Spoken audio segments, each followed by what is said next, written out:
This is a production of Cornell University.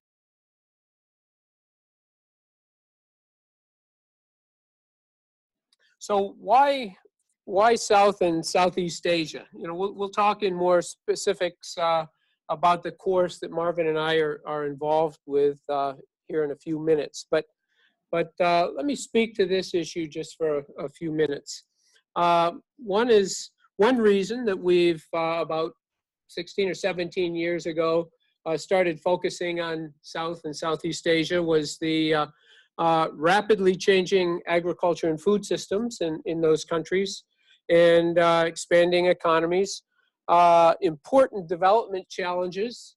You know, some of us have been going to India for 30 plus years, and every few years, if you speak to the same farmers about the water table in their boreholes in the Punjab or in Haryana or UP, they'll talk about the number of meters it's dropped. Climate change. So a number of development challenges, but also a lot of innovation in India is one of the things that really attracts me.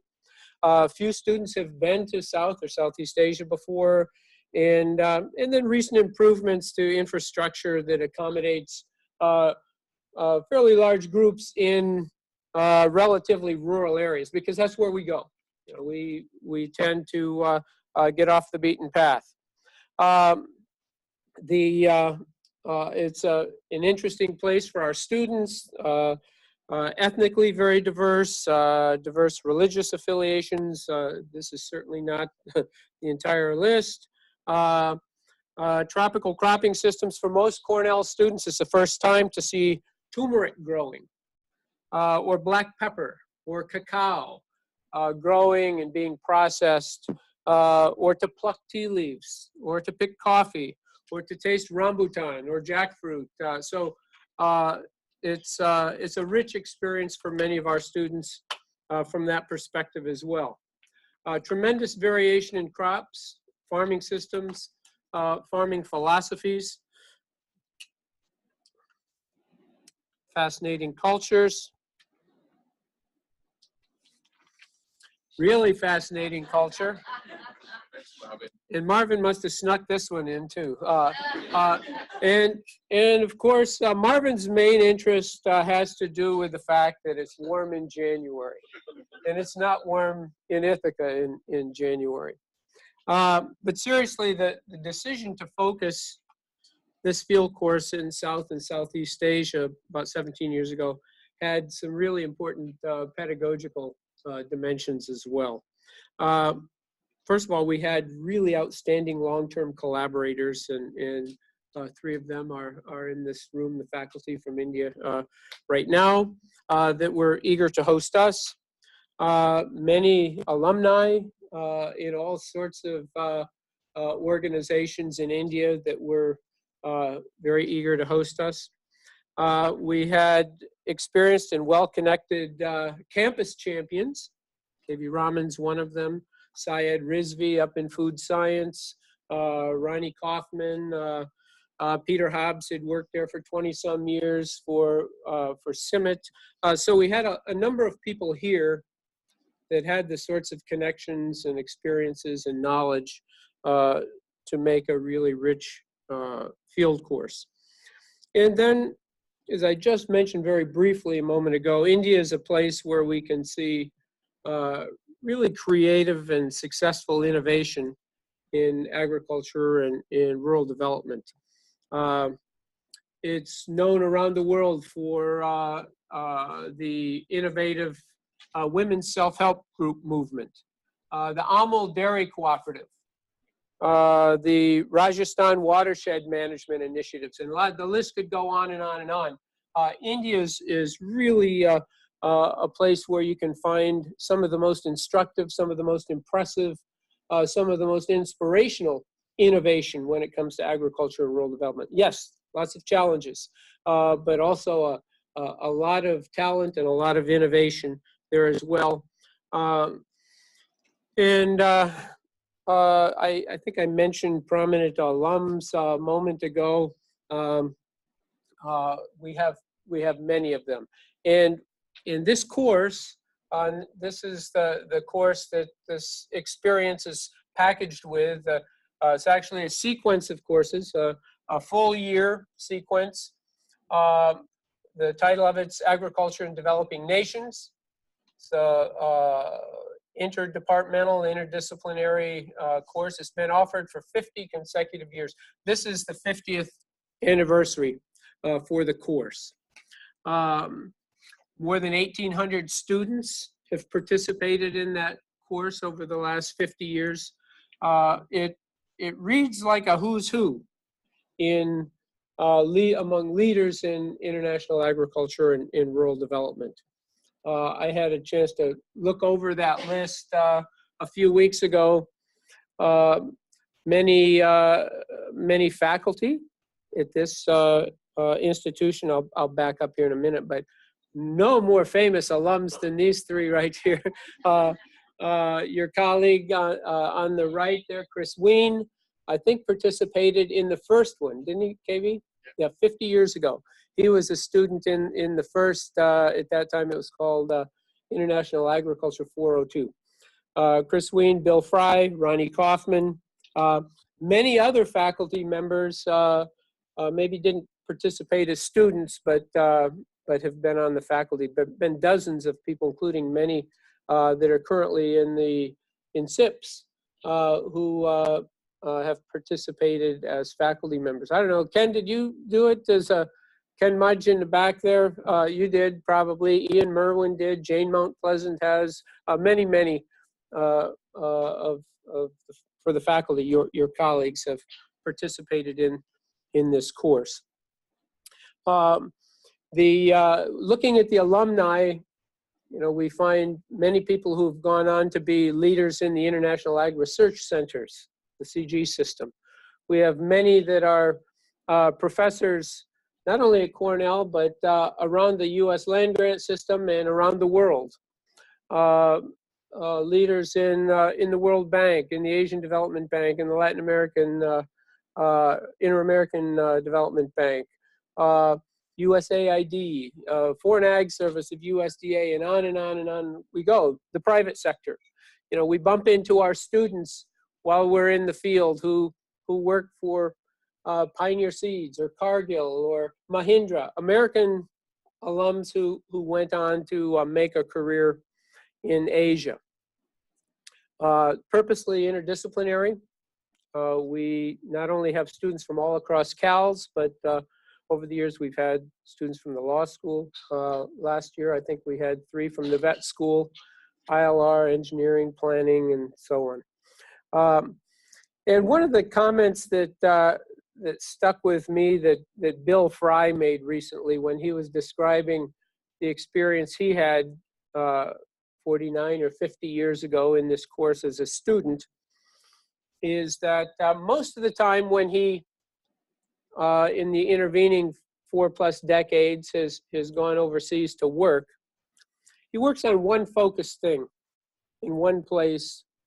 And he said the only time in his nearly 50 years of traveling overseas and observing agricultural development, the only time that he's had a chance to see things as whole systems, very holistically, was in this particular course, because students see everything from agricultural inputs, spend a lot of time on farms, processing, value addition, and so on, in food and now in textiles as well. Human ecology has a cohort of textile students that travel with us. Local contacts allow us to get to places that we wouldn't get to if we were just touring. We get into rural houses, small farms, businesses. Farmers, oftentimes there are instructors or local researchers and development practitioners. There are expert resource persons. Learning from peers. The Cornell students will, when we go to India in January, they'll be learning from the 15 students and their faculty who are here right now, and we hope that the students that are here for the next 2 weeks will learn from our students as well, learn something about American agriculture and food systems. So there's that reciprocity. Also among faculty. We learn from counterparts from India or Myanmar. And it's very experiential form of learning. You know, they're not over there sitting in a classroom.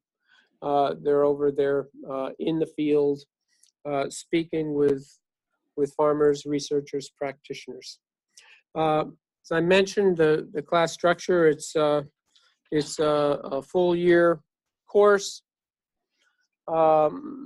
We have resource persons that come during the preparatory course. So for example, last year, a year ago right now, we were preparing to go this past January to Myanmar. And one of the guest presenters for our fall class that we were able to attract to campus for 2 days with our students and faculty was the first U.S. ambassador to Myanmar, who had, U.S. hadn't had diplomatic relations for decades during the military regime in Myanmar. So Derek Mitchell came and spent significant time with us in giving a sort of a front row seat perspective to the changes that have taken place over the last 4 or 5 years in Myanmar. The students do a lot of sharing of their international experiences. As I mentioned before, when we're in country or when they're visiting us, we spend some time on campuses and in the field together. We have Humphrey Fellows almost every year that participate. They're mid-career professionals. And then after the January field trip, we continue on with a spring semester course, and the students write papers together. And this past year, those group papers, several were submitted to the Cornell Policy Review and will be published this fall.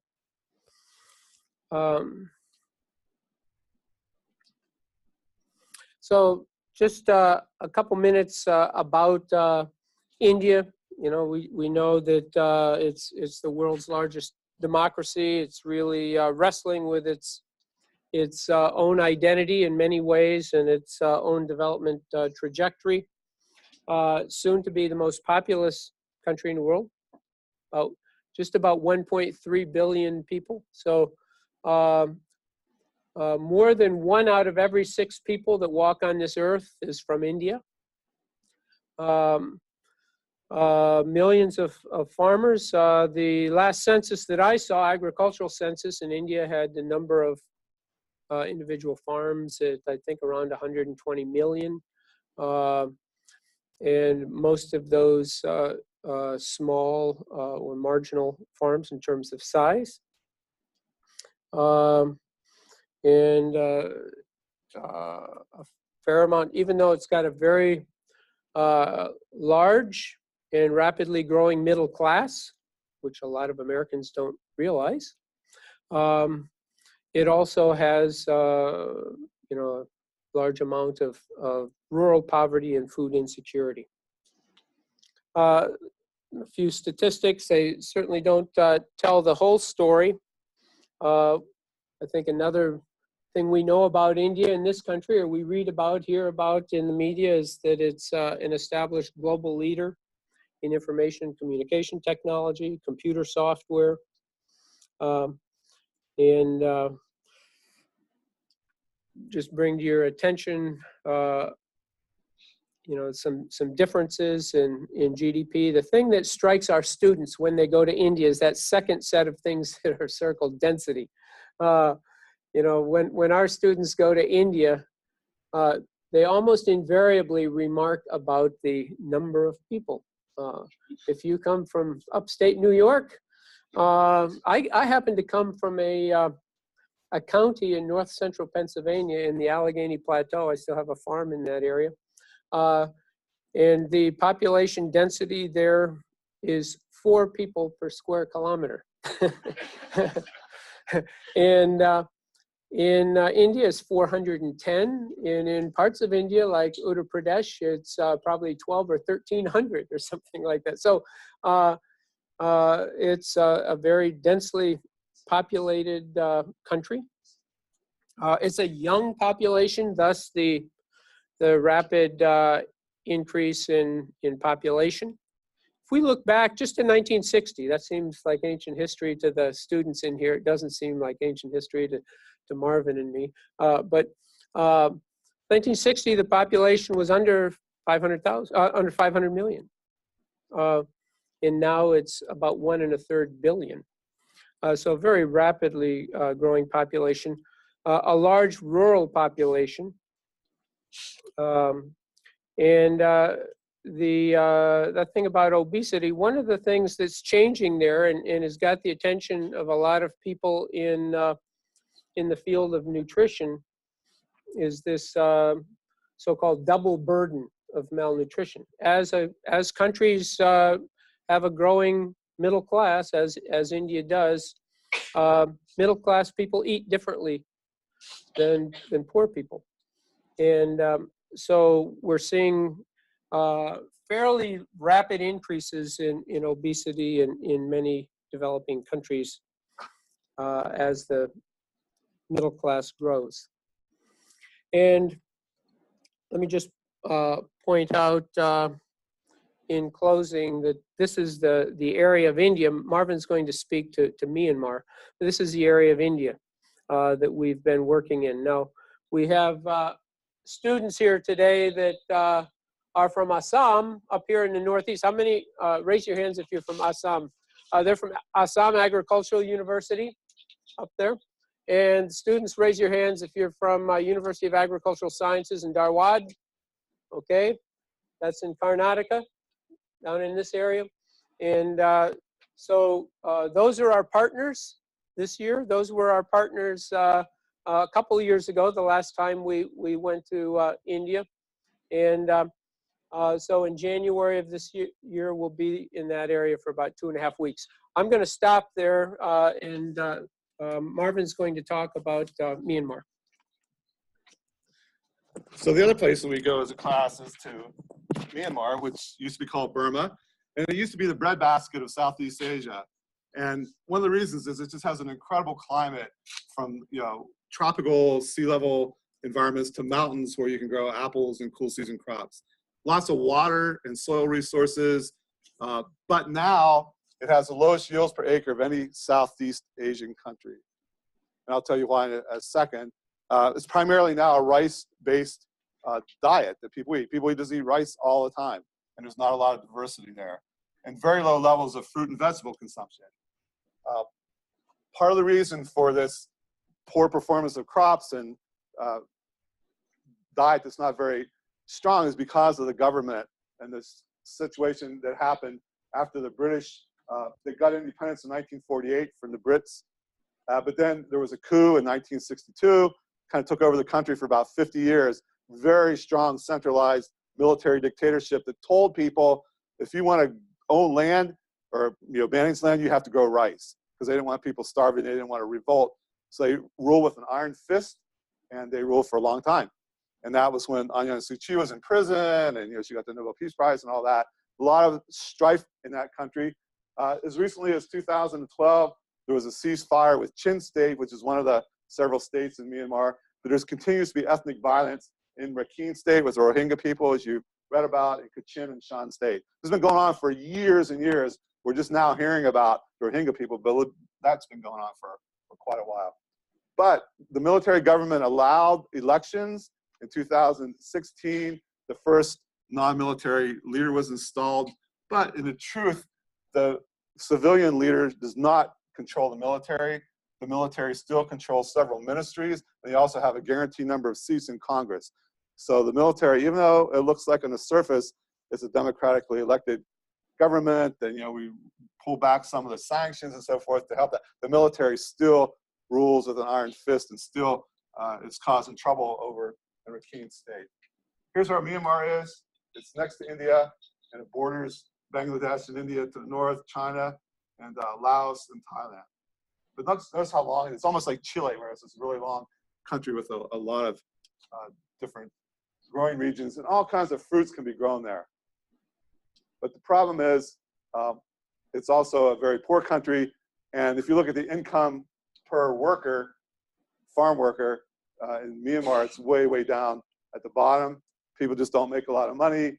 There's a high rate of poverty, and a lot of children underweight because they don't get enough protein in their diet or fruits and vegetables because they eat so much rice. The yields per acre are very low in Myanmar, as I mentioned earlier. Here's some examples of tomato yields. If you look at what the yield is in Myanmar compared to California, it's like 4 times less. Same way with cabbage, watermelon, lettuce, asparagus. You know, they just don't produce the yields that we do in the US. And a lot of it is because they don't have good water systems for irrigation. They don't have good fertilizer sources. So their production is really low. And people don't eat a lot of this stuff anyway when they grow it. So this is fruit consumption in all these other Southeast Asian countries. This is a global consumption of fruit per capita on average, almost 80 kilograms per person per year. And look, down here is Myanmar, less than 20. And vegetables is the same way. Even when they're provided, the culture is, we don't eat fruits and vegetables. So as a result, there's a lot of malnutrition. In Chin State, I know the rate of childhood stunting is around 40%. It's really, really high. They have a strained infrastructure. This is the one agricultural university in Myanmar.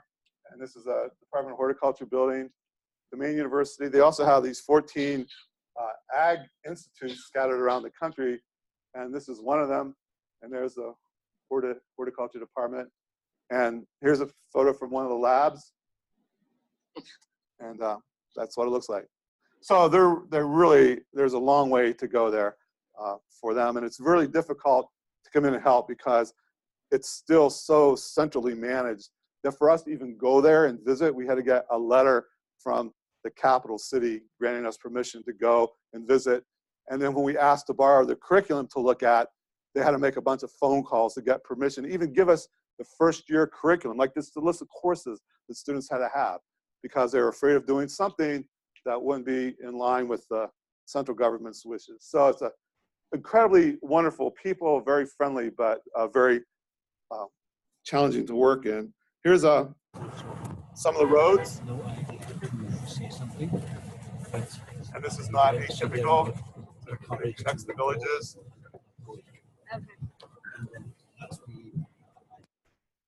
But it's a heavily Buddhist country. There's some young girls that are in a sort of a monastery. They practice their chanting. It's Swedagon Pagoda. This is a beautiful pagoda, and people contribute money to build these pagodas. And for us, it's kind of striking that we have people living in poverty, and yet they give money, anything they have, to these magnificent pagodas. So when the students are there, they're confronted with all kinds of issues. And so the questions that we ask them to answer and write papers about are these complicated questions. You know, they're not just specific. They're like, for example, Terry mentioned this 120 million number of farmers in this country. How does extension reach 120 million people? Yeah. How do you promote mechanization in a country where if you put people out of work, what are they going to do? You know, all kinds of interesting, really challenging questions, and the list goes on. How do you promote more fruit and vegetable consumption in a place like Myanmar when we know that they need it, but the culture doesn't really embrace it? How do we scientists talk to people in places where they use these alternative methods to grow food crops, like Vedic practices? They chant, they use phases of the moon, and for those of us from a Western perspective, we say, well, that might not be, what we would do, but you got to be respectful of people who've been doing this for 7,000 years, right? So there's all kinds of challenges that our students get a chance to face and deal with. So how does this trip affect students individually? We're going to have Marcus share his experience going on a trip last year to Myanmar. Okay. All right, so I had the pleasure of going on the trip to Myanmar with KV, Terry, and Marvin, and I was asked to just kind of give my perspective. As they already mentioned, we wrote a paper. I was a part of a 3-person group who wrote a paper dealing with issues of extension and infrastructure that's getting published.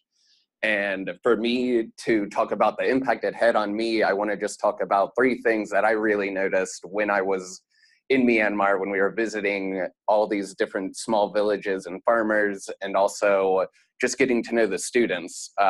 You guys are really lucky that you're here now to meet with the students that you'll be traveling with. That was something that I had wished we had been able to do.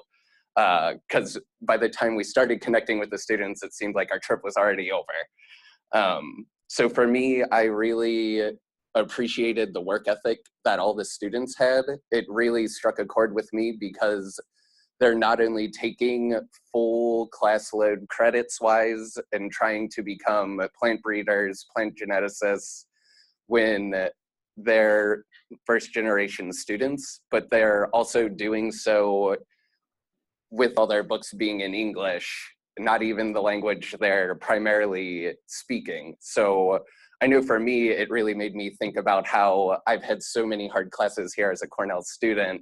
I can imagine trying to learn plant physiology or like plant genetics in Burmese. It was really impressive to like see how hard that they're all working to better their community. The second thing that I really noticed was just and they kind of touched on this, the lack of information and infrastructure for information. So many of the villages we visited had maybe one person had a cell phone that they could run on a generator to charge, but like here I can just Google anything. Like it's weird when I don't have access to internet or resources such as Marvin and Terry. I literally weekly walk into Marvin's office sometimes, just ask him a question. So that was something I really wanted to make sure that I did better, was utilizing the access to education and like public sources as a Cornell student.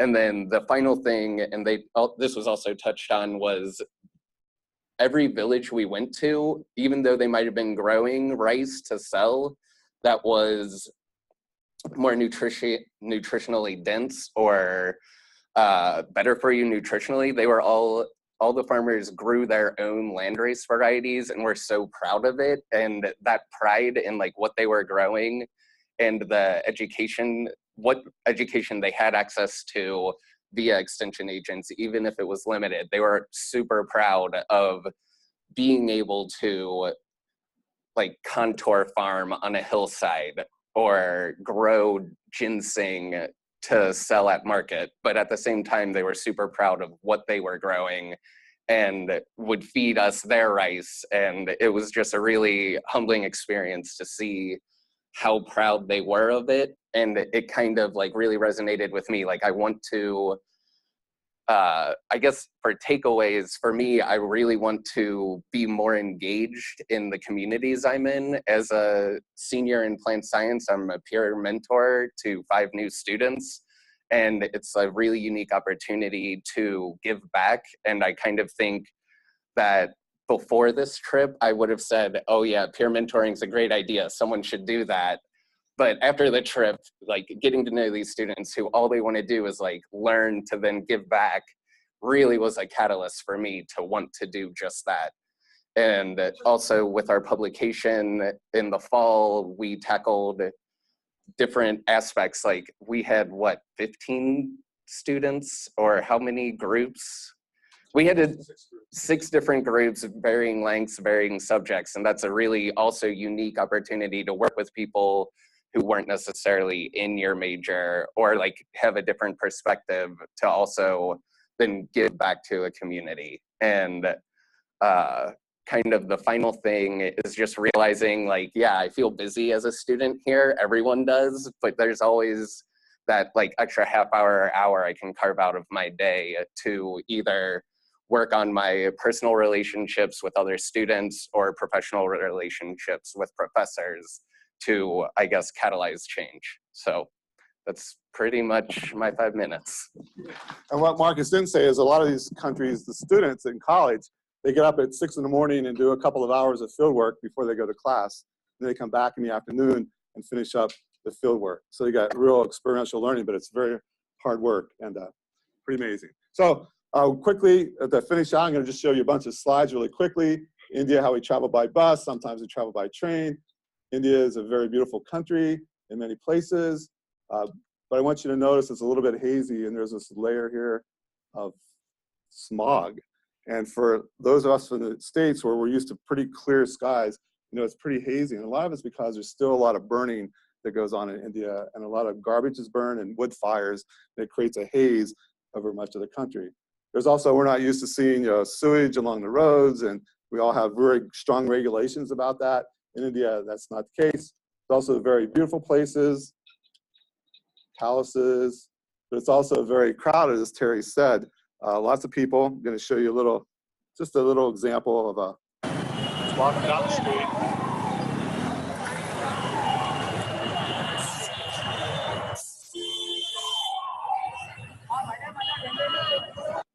Students from India might say, "What's the big deal?" But for us, it's kind of, this is one of the best ones. Anybody remember that one of the first video games that came out was called Frogger? Remember that? Watch this couple here.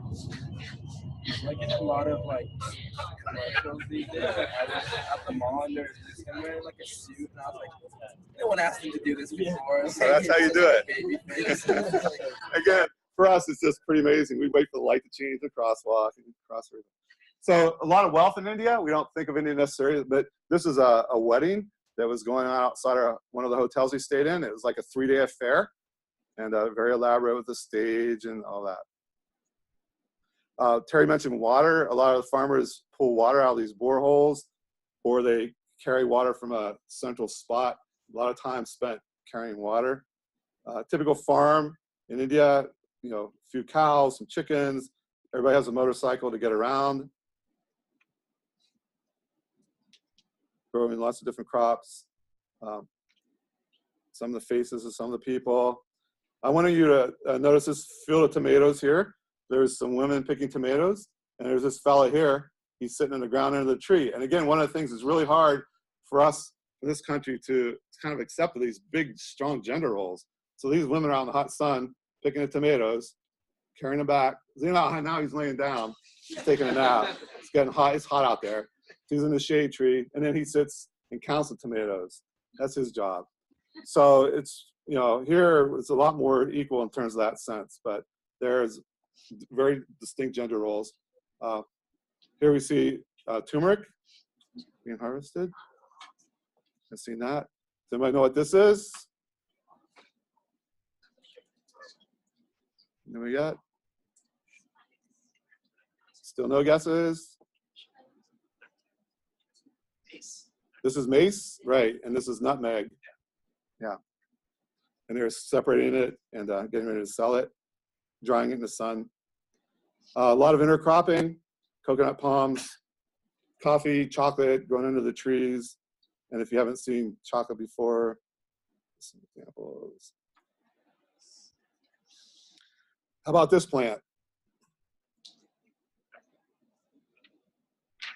Anybody know? Yeah, black pepper. Yep.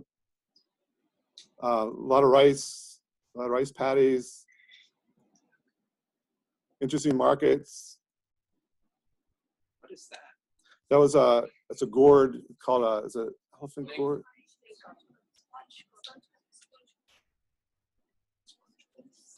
Okay. Heart of palm. Banana flowers, bananas. You can buy birds at the farmer's market, rabbits, anything you want. Bees. It's not the same species we have, but they're bees. Sugarcane. We saw it cut by hand and processed in these big vats where they boil down the sap, basically, and make sugar out of it.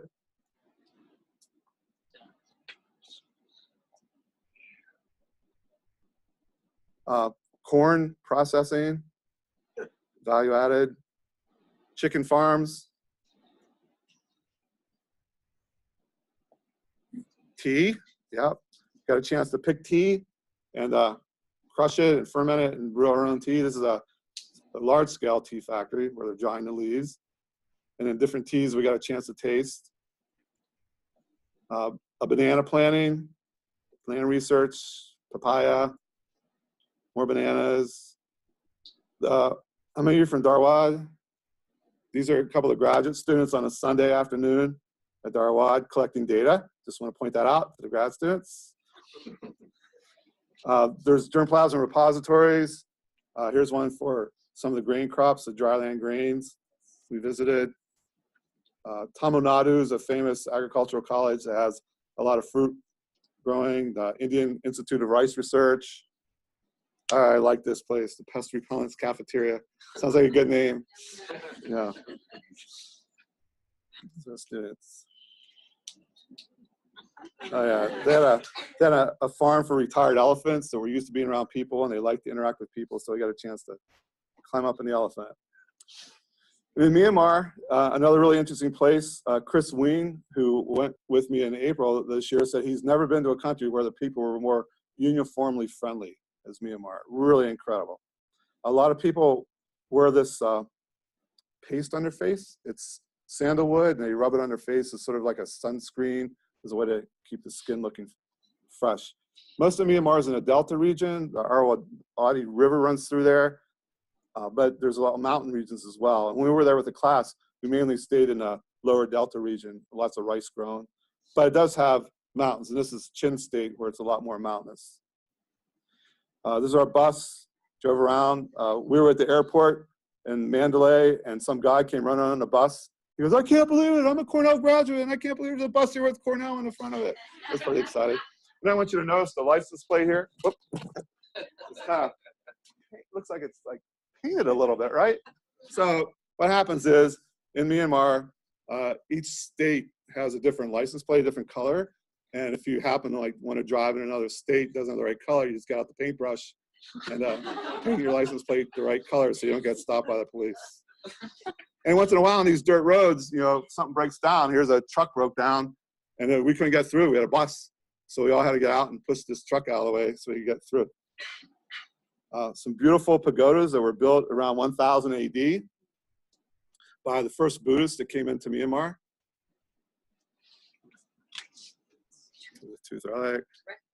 A lot of pagodas, spectacular. This one's the Shwedagon Pagoda. President Obama went there a couple of years ago. Aung San Suu Kyi often makes addresses from the Shwedagon Pagoda. It's a really incredible, beautiful spot. A lot of people come there to meditate and pray. A lot of the hilltops are covered with pagodas of some sort in Myanmar. Very beautiful and spectacular. And again, for our students, it was a little bit hard to see this beautiful gold-plated pagodas at the same time. Most of the people in the country are poor. And for a lot of Buddhists, it's like, well, we don't need to accumulate a lot of wealth in this world. We'll give it to the monastery for these pagodas, and then we'll be rewarded in the afterlife with something better. A lot of places where women are not allowed to go, if you're in Myanmar. Here's another sacred place, prohibited foreigners. I couldn't go. Female and males under 18. So, if you do something bad there, a lot of people are illiterate, but here's a picture that shows you what happens if you fool around with another woman. You get in trouble. If you gossip about somebody over there, the devil will cut your tongue out in hell. If you booze it up too much, you get waterboarded there or something. A lot of interesting stuff. One of the things a couple of really cool things we did there was we took hot air balloon rides in the morning before the sun came up over all those pagodas. And you can see all those pagodas out there. And as the sun's coming up and it hits the gold roof of the pagodas, it's just spectacularly beautiful.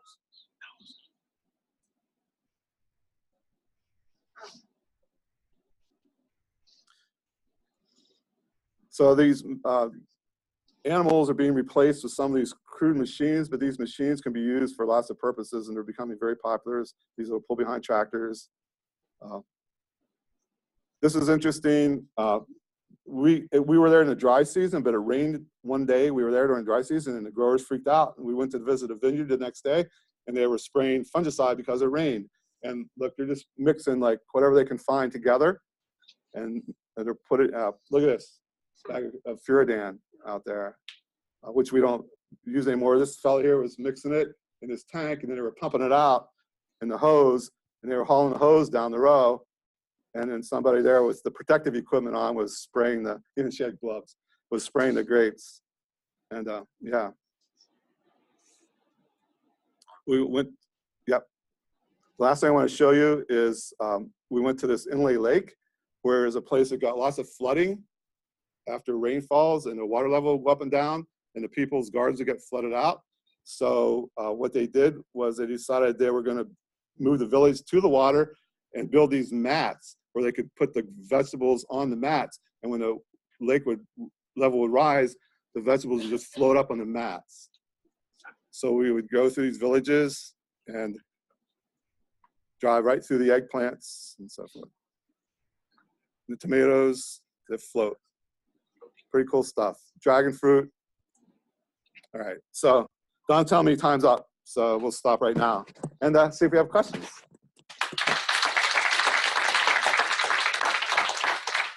This has been a production of Cornell University, on the web at cornell.edu.